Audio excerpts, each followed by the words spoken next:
promoting you and what you do.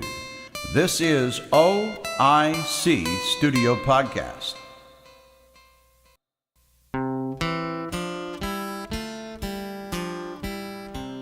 Interviews, discussions, live reading, music performances, and more. Here is your host, James Bryant. Today we're sitting down with Stephen Michael Dotson via Skype. He no longer resides in the city of Columbia, Missouri. He recently moved to Little Rock, Arkansas, and we had the pleasure to speak with him today in regard to a collaborative nature between him and myself. My forthcoming book, One, James Bryant Dark Haiku, he had collaborated by way of illustration. Good afternoon, Steve. Good afternoon, James. How are you? I'm doing well, thank you, and as always, thank you for your time. Could you tell us what some of these illustrations look like in this book, Supper of Suffer? What we've done with Supper of Suffer is each haiku is matched with its own illustration. So you open the page. On the left, you see the dark haiku of James Bryant, and then on the right, what you see is a tarot card. We have 30 different haiku selections, so therefore 30 tarot cards. So I don't know if you can do divination with a book by randomly flipping to a page, but it's kind of fun to look at each haiku, and each one has a tarot card that corresponds with it, which is really, a tarot card is highly symbolic. The images are symbolic, and each one is specially paired with a haiku, so there should be a lot of resonance between the concepts and tropes used in each. You want me to give you an example? Absolutely, please. Well, if you open Supper of Suffer and you go to haiku number 28. So on the left of the page, you see the haiku. On the right side of the page, you'll see the image. And what you'll see is this haiku: for whom the bell tolls, steal my soul down in a hole. Hello, my hellhole. And I really like that haiku, especially considering it has a comedy aspect to it, but it's also dark. And I like to use that in my own writing and illustrations. A tinge of humor with the dark. And so when you look on the right side of the page, you see a tarot with the number 28 at the top. So you know it's corresponding with that exact haiku. And if you've ever seen a tarot card, when you look at the bottom, it has a title.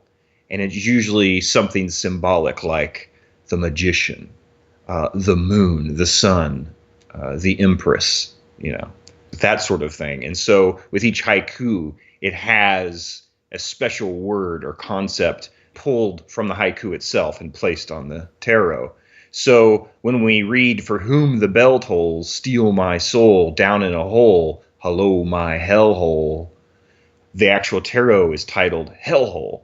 And so that gives us a concept to work with. It gives me, I have to dream up an image to go with that idea. And so what you see on the tarot card is a church in the background and some hills.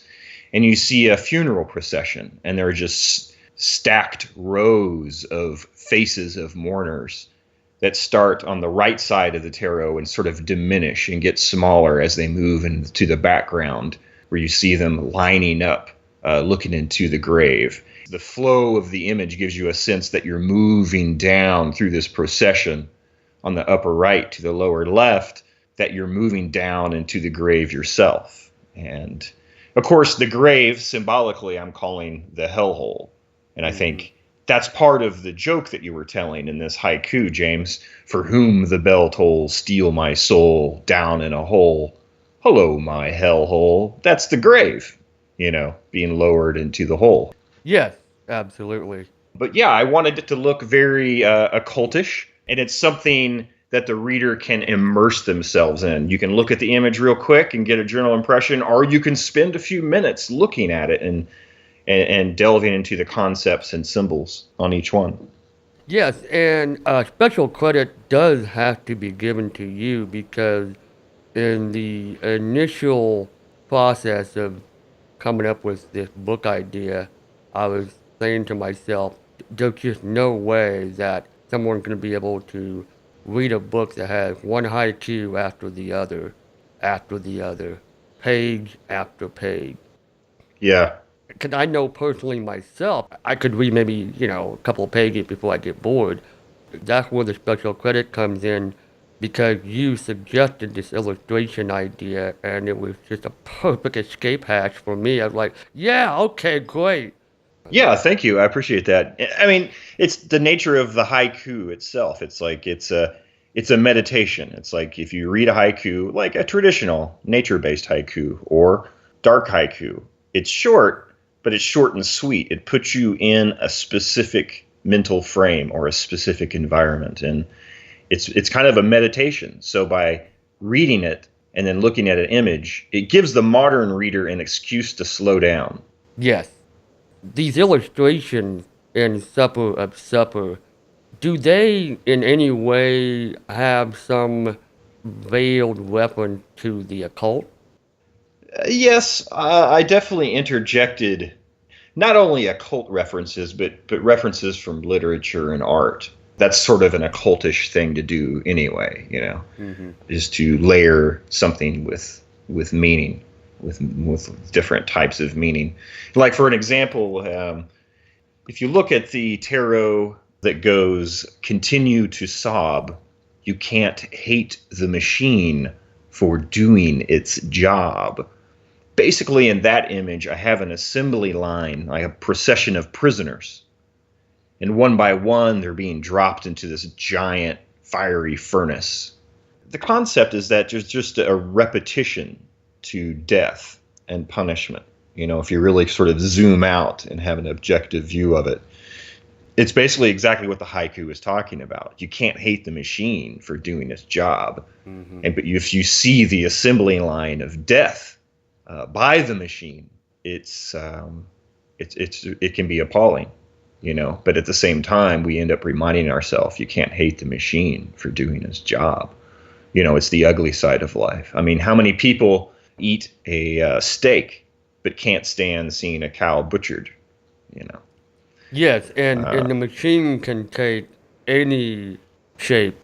It could be the government, it could be your health, it could be the institution of marriage, anything that you find yourself either wanting to hate or, in fact, are hating. It's doing its job. It's always going to be doing its job, so why hate it? Yeah. Exactly. It's nature. It's like right. It's like it's like saying nature is a cold mistress, a heartless lover. And then continue to sob is, I think, is the eloquent stroke. It's like, go ahead, cry all you want. It's not going to change anything. Yeah. Just get it out, and then you'll kind of forget about it for a little while, and you'll stop crying and going on with your life, just like everything else. Yeah, you'll find some other archetypal machine to hate. Right. And as you can tell just from that dialogue right there, it's a big concept to explore, a really interesting concept, that's in both the haiku and the image. But there's another layer to it. And it touches on the occult, but it also touches on a famous movie, 1927 movie Metropolis by Fritz, sort of an interwar movie, black and white. There was a scene where these workers, it's like an industrial labor commentary, and they're all working on this assembly line, but the machine explodes and kills a bunch of people. And this happens every once in a while. They just have to remove the bodies. And the main character, the protagonist, has this hallucination, and the machines turn into the demon known as Moloch. Moloch is like the devourer of souls, and he sees this machine feeding off the workers one by one, So he has an understanding of what's really happening. We're feeding the machine of industry and not caring for those in the margins who die from it, so we can create a comfortable middle class for the smaller amount of people that live and have money. Yes. Thank you, Steve, for taking the time to talk about this. We will have a reoccurring episode on this particular theme. Tell us, where can someone find more information about you as a writer and as an illustrator, like a website or something, or a blog? So you can find me on Twitter, @Steve Dotson, SteveDotson. And you can also go to YouTube. You want to see some of my videos or hear some of my stories and see more of my artwork. You can go on YouTube and just search for SM Dotson's Strange Tales. We will talk to you in the very near future. Thanks, James. Talk to you again soon. Can we help promote you and what you do? Get in touch with us. Look for our contact information in the description below.